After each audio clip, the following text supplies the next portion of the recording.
नमस्कार दोस्तों, इस वक्त मैं जंतर मंतर पर मौजूद हूँ। सबसे पहले मैं आपको दिखाना चाहूँगी कि तस्वीरें क्या है पीछे की, क्योंकि मासूमों को श्रद्धांजलि देने के लिए यहाँ पर काफ़ी लोग पहुँचे हैं और सबकी मांग सिर्फ इतनी है कि उनको श्रद्धांजलि दी जाए, उनको न्याय दिया जाए। क्योंकि पहलगाम में जो हुआ वो पहली बार ऐसी घटना नहीं है जो हमने कश्मीर के आसपास देखी है। इससे पहले भी हम घटनाएं देख चुके हैं, लेकिन इस सरकार के दौरान ये घटना होना बड़ा सवाल खड़ा करती है। क्योंकि सरकार का साफ तौर पे ये कहना है कि एक तो हिंदू बहुत ज़्यादा सुरक्षित है हमारी सरकार में, दूसरा कि सरहद के अंदर कोई आ ही नहीं सकता। उसके बावजूद भी हमने देखा कि पाकिस्तान से लोग आए, कहाँ से आए, किसने समर्थन दिया, कहाँ रहे, ये सवाल यहाँ पर बना हुआ है। तो कुछ लोग हैं यहाँ पर, उनसे बातचीत करेंगे और ये जानने की कोशिश करेंगे कि जो श्रद्धांजलि शोक सभा निकाली जा रही है इसको लेकर उनकी क्या मांगे हैं, इस पर चर्चा हमारी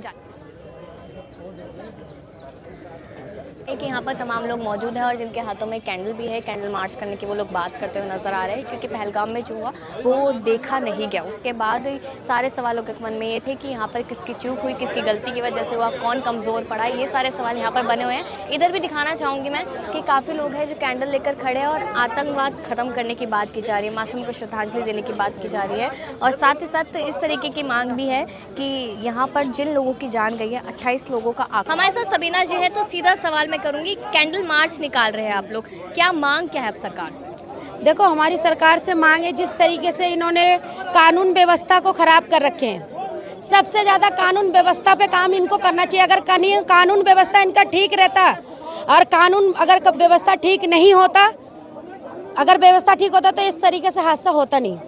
कोई भी एक बात बताओ, किसी के साथ हादसा क्यों हो रहा है? और आप लोग हर जगह एक ही चीज़ चल रहा है कि हिंदू मुसलमान। अरे हिंदू मुसलमान को फैलाया किसने? बीज बोया किसने? जिसने बीज बोया है फल तो उसी को ही मिलेगा। उसके बदला जनता के साथ हो रहा है, या तो मुसलमान मरे चाहे हिंदू मरे, जो मारता है उसकी गलती, उसको सजा पूरी तरीके से मिलना चाहिए और इस पे कार्रवाई होनी चाहिए। हम तो कह रहे हैं कि कार्रवाई होनी चाहिए और अमित शाह जी कार्रवाई करें। कह रहे वहाँ पे चुन चुन के लोगों को मारा गया है, हिंदू का धर्म पूछा, मतलब धर्म पूछ के मारा गया है, तो हिंदू खतरे में है मतलब देश। अच्छा, एक बात बताइए, हिंदू खतरे में है, चुन चुन के मारा जा रहा है, तो फिर अमित शाह जी क्या कर रहे हैं? वो भी तो हिंदू है। पूरे हमारे देश के प्रधानमंत्री भी तो हिंदू है। इन्होंने तो हिंदू और हिंदू मुस्लिम का राजनीति घोल ही दिया, आप लोगों के सामने नजर आ रहा है। अभी यहाँ पर ही देख लो कैसे हंगामा हो रहा है। तो हिंदू मुसलमान का राजनीति के सिवा इनके पास और कुछ चारा नहीं है। अभी इनको इलेक्शन लड़ना है, अभी इनको चुनाव ही लड़ना है आगे, तो क्या करेंगे? कुछ ना कुछ तो करें। हाँ, जो हादसा हुआ है वो गलत है, उसके लिए हम कैंडल मार्च कर रहे हैं। इसलिए कर रहे हैं ताकि हमारे जो शहीद हुए उन सबको हम श्रद्धांजलि दे सके। हाँ, वो गलत है, उसके ऊपर कार्रवाई होनी चाहिए और सख्त से सख्त कार्रवाई होनी चाहिए। और ये मैं पूरा फेलियर देश के गृह मंत्री जी को दूंगी, क्योंकि अगर उनका कानून व्यवस्था कैसा था जिसके नाक के नीचे से इतना बड़ी हादसा हो गए, तो मैं उनको ये बिल्कुल ही ये शर्म की बात है। और अमित शाह जी को मैं इस पर जरूर ये बोलूँगी कि आप जैसे देश के लोग अगर गृह मंत्री हैं आप जैसे, तो मुझे नहीं लगता कि हमारे देश में कोई भी सुरक्षित है। आपने 370 हटाया कश्मीर में, 370 हटा के क्या किया? इसी दिन के लिए हटाया था ताकि लोग मरे। आपके वहाँ पर सिक्योरिटी क्या, आपके वहाँ पर क्या आपने व्यवस्था किया है? लोगों की जान की कोई कीमत नहीं है, उनकी जानों के ऊपर अब आप रोटी खेलेंगे। मतलब गृह मंत्रालय अपनी जिम्मेदारी सही से नहीं निभा रहा है। बिल्कुल सही से नहीं निभा रहा है। उनको अगर अपनी गृह मंत्रालय अपनी जिम्मेदारी अगर सही से निभाते तो आज ये नहीं होता। जी, क्या नाम है सर आपका? जी, मेरा नाम ध्रुव कुमार है। ध्रुव जी, क्या लगता है कि इस पूरे मामले में, इस पूरी घटना में गलती किसकी है, चूक कहाँ हुई है इस पूरे मामले में? देखिए, ये मनोदशा है। चूक इस बात की हुई है कि जो सरकार, जो केंद्र सरकार है, उनके दिमाग में जो ये घुस गया था कि मोदी सरकार जो 10 साल से शांतिपूर्ण रूप से जो देश का शासन कर ली, आतंकवादी घटनाओं पर लगाम लगा दी, ये गलतफहमी उन्होंने निकाल दिया। मतलब रोक नहीं लगी है?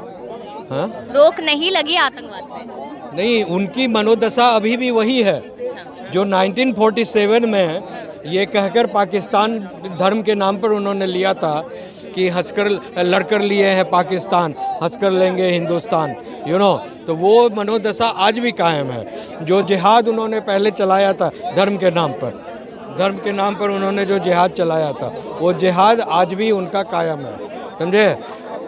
आपको डायरेक्ट एक्शन डे के बारे में मालूम होगा, जो जिन्ना ने दिया था सोबरात अली जो थे मेयर थे कलकत्ता के, तो उन्होंने डायरेक्ट एक्शन डे के नाम पर जो है मोर देन 10 लाख लोगों का कत्ल किया, जेनोसाइड किया। 10 लाख लोगों का, हिंदुओं का नाम इसी तरह धर्म पूछकर जो है जेनोसाइड किया गया था कलकत्ता में। आज वही दिन, वही तमाम तरह की इशूज जो है देश के सामने फिर से खड़ा हो रहा है, चाहे वो मुर्शिदाबाद बंगाल में हो या बांग्लादेश में हो या फिर जो है अभी जो कश्मीर में तभी तो बोला जा रहा है सर कि बांग्लादेश में हम देख रहे हैं हिंदू मारे जा रहे, पहलगाम में हमने देखा हिंदू मारे जा रहे, कह रहे हिंदू सुरक्षित नहीं रहा है अब। तो वही तो मैं कह रहा हूँ, हिंदू पहले भी बीजेपी के राज में हिंदू सुरक्षित नहीं। ये सवाल बीजेपी की नहीं है, ये सवाल पूरी मनोदशा की है। देश में मनोदशा जो है, ये मुसलमान कौम के जो लोग हैं, इस्लामिक कौम के लोग, वो पहले भी गद्दार थे देश के साथ, और उन्होंने पूरी तरह ये जो एजेंडा जो है बंटवारा का, वो अनफिनिश्ड एजेंडा है। वो पूरी तरह 1947 में जो बंटवारा हुआ ये रेडी जा रही है, उनको निकाला जा रहा है। इसको लेकर लगातार तमाम सवाल यहाँ पर बने हैं और भी लोगों से बातचीत करेंगे कि क्या कहते हैं। जिस तरीके से हम देख रहे हैं कि यहाँ पर अलग अलग पक्षों के लोग पहुँच गए हैं, शोर मचाने में लगे हैं। वो कहते हैं कि गलती विपक्ष की रही है और नेहरू के समय की गलती है। नेहरू के समय की गलती है। ये हत्याएं कब हुई हैं?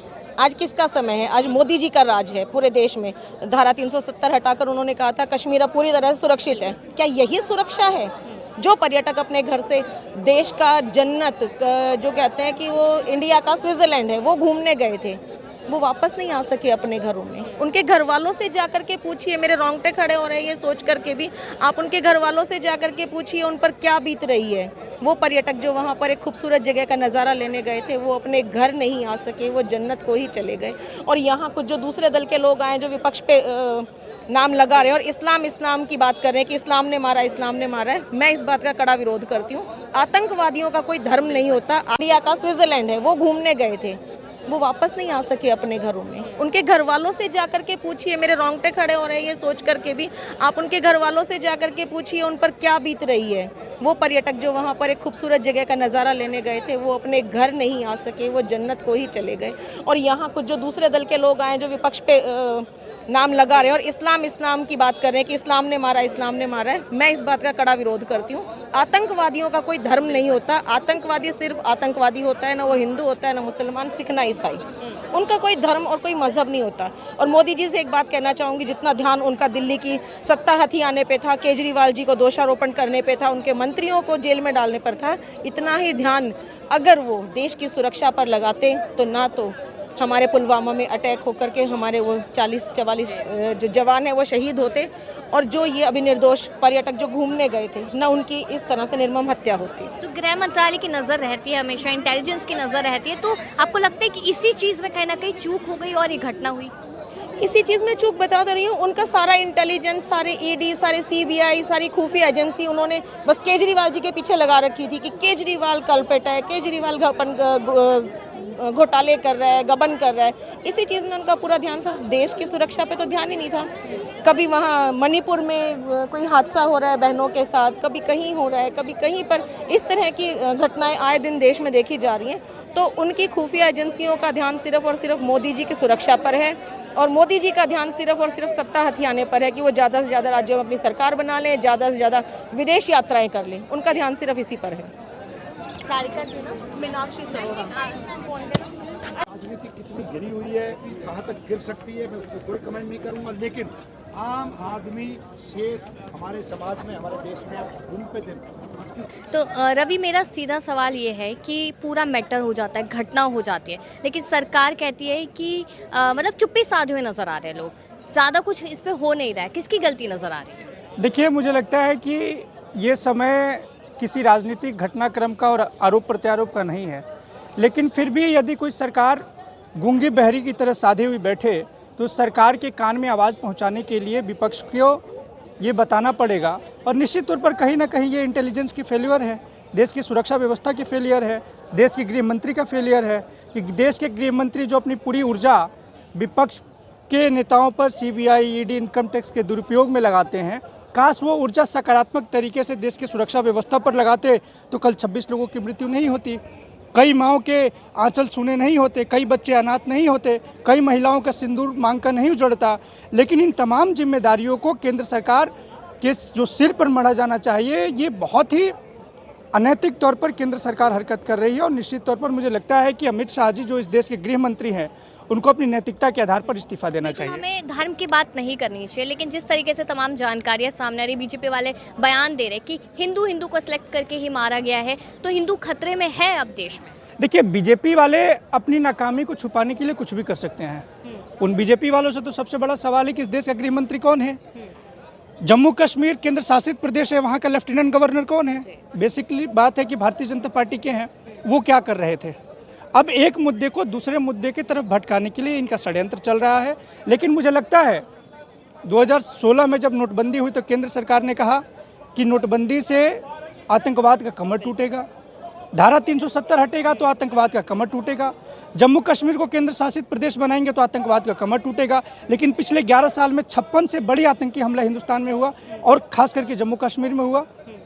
तो इसकी जिम्मेदारी किसकी है? विपक्ष की तो होगी नहीं।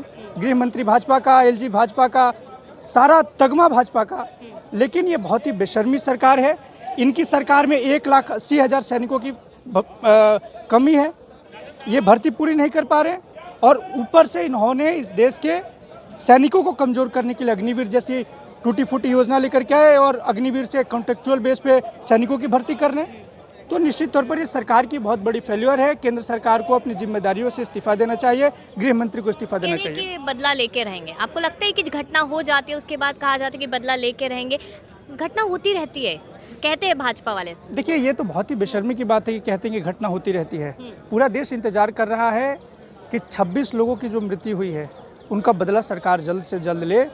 और इस देश के जनमानस की जनभावनाओं को समझते हुए जिन भी आतंकवादियों ने ऐसा हिम्मत जुटाया हिंदुस्तान की धरती पर आक्रमण करने का, उनको जल्द से जल्द जवाब मिलना चाहिए। एक आखिरी सवाल करूंगी कि क्या लगता है जो 26 लोग जिनकी डेथ हुई है, तो उन लोगों को न्याय मिलने में सरकार क्या फ्रंट में आएगी या फिर अलग अलग मुद्दों को उनसे जोड़ा जाएगा? अभी यहाँ पर कुछ लोग लगा रहे थे, ये चीज़ के नारे लगा रहे थे कि आतंकवाद का धर्म इस्लाम, इस तरीके से लोग यहाँ पे कह रहे हैं। देखिए, मुझे लगता है कि आतंकवाद या किसी भी अपराध का कोई धर्म नहीं होता, अपराधियों का कोई धर्म नहीं होता। हर धर्म हर जाति में कुछ अपराधी हो जाते हैं, लेकिन इस तरीके के एंगल देना मुझे लगता है कि सही चीज़ नहीं है। कहीं ना कहीं ये सरकार, जैसे अंग्रेज करते थे डिवाइड एंड रूल, ये सरकार करती है डाइवर्ट एंड रूल। इनकी कमी को छिपाने के लिए अब एक एंगल से दूसरे एंगल को ले जाना चाहते हैं, जो कि गलत है। ये निश्चित तौर पर देश के गृह मंत्री की बहुत बड़ी नाकामी है। और अब इस देश को लोग इस्तीफे की मांग कर रहे हैं। अब इस देश को पार्ट टाइम गृह मंत्री की नहीं, फुल टाइम गृह मंत्री की जरूरत है। ये गृह मंत्री केवल विपक्ष को परेशान करने के लिए बने हैं। ये गृह मंत्री केवल सीबीआई, ईडी, इनकम टैक्स की नाजायज़ दुरुपयोग विपक्ष के नेताओं के खिलाफ करते हैं। मैं ईश्वर से प्रार्थना करूंगा कि गृह मंत्री जी को सद्बुद्धि दे, ताकि वो अपनी सकारात्मक ऊर्जा लगाए इस देश के लोगों की सुरक्षा के लिए। 2.5 सालों से मणिपुर जल रहा था, मणिपुर इनसे नहीं संभला, अब जम्मू कश्मीर नहीं संभल रहा। तो निश्चित तौर पर देश के गृह मंत्री इस देश की सुरक्षा को बनाए रखने में बहुत बड़ी विफलता आई है उनकी। शुक्रिया। चलिए, तमाम लोगों से हमने राय लिया है यहाँ पर। और आप एक चीज़ देखिए कि कश्मीर में 370 की बात हुई, 370 हटाए गए। कहते हैं कि कश्मीर अब सुरक्षित हाथों में है। दूसरी बात कही जाती है कि नोटबंदी वाली, जो तमाम लोग यहाँ पर कहते नजर आए। लेकिन हमने जो तस्वीरें देखी उससे कहीं ना कहीं दिल पूरी तरीके से दहल गया है। लोगों के मन में ये सवाल है, जो आम लोग है, कि क्या कश्मीर अब घूमने वाली जगह है, जो मिनी स्विट्जरलैंड के नाम से जाना जाता है, क्या वहाँ पर अब जाए फैमिली के साथ? या फिर जिस तरीके से कपल वहाँ पे हनीमून के लिए गया था, मैं 6 दिन उनको हुए थे, और उसके बाद उस लड़की की हत्या जिस तरीके से की गई है, उसके बाद कहीं ना कहीं पूरे परिवार में और पूरे देश में ही काफ़ी ज़्यादा माहौल ख़राब हो चुका है। अब देखना यही है कि क्या सरकार फ्रंट में आकर इसका कुछ ना कुछ करती है, क्योंकि लोगों का ये कहना है कि बदला लेना ही पड़ेगा। क्या बदला लिया जाता है या नहीं? अपनी राय इस मुद्दे पर दीजिएगा। ऐसी तमाम